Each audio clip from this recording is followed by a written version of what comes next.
Next thing, I'd like you to affirm your goals. In other words, work on programming yourself with positive thoughts. At the end of my book, Creating Wealth, I have 52 of, I think, the most powerful thoughts in my life, and I try and read them regularly. It keeps me on a positive tone.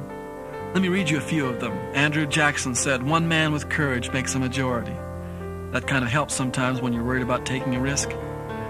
And then a friend of mine, Paul Juke, said, "I'd rather see a crooked furrow than a field unplowed."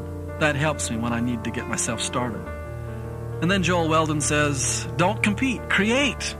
Find out what everyone else is doing and then don't do it." In other words, be creative.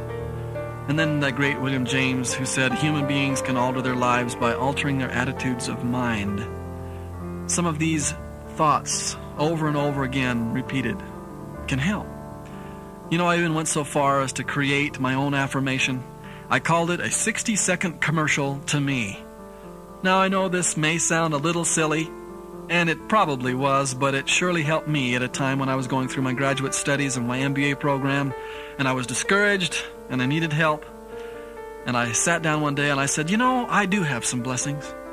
I do have things to count on my side. And so I wrote down a 60-second commercial to me. "Bob Allen, you're great.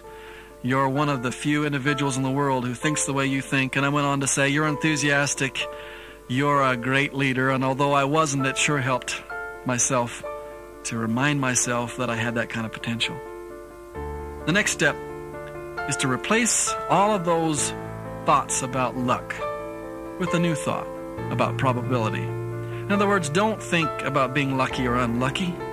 Think about having a low probability of success or a high probability of success, and you can always increase a low probability to a high probability. Case in point, my first book, Nothing Down, was a long shot. Let me tell you, every year 30,000 books come off the presses, brand new books, and the chance of them becoming a bestseller, like my first book was extremely small. My book, Nothing Down, remained on the bestseller list for 46 weeks.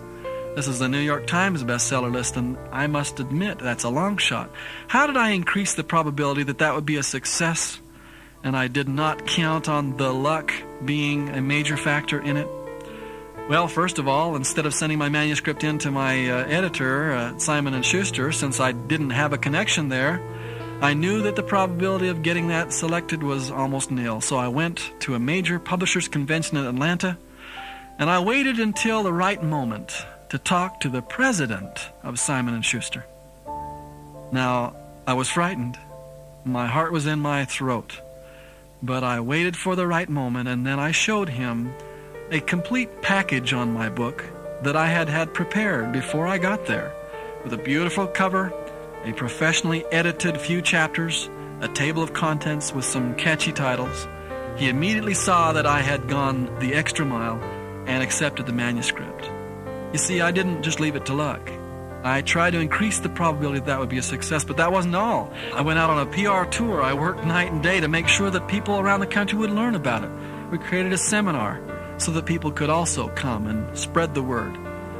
I only leave everything up to an increased probability of success.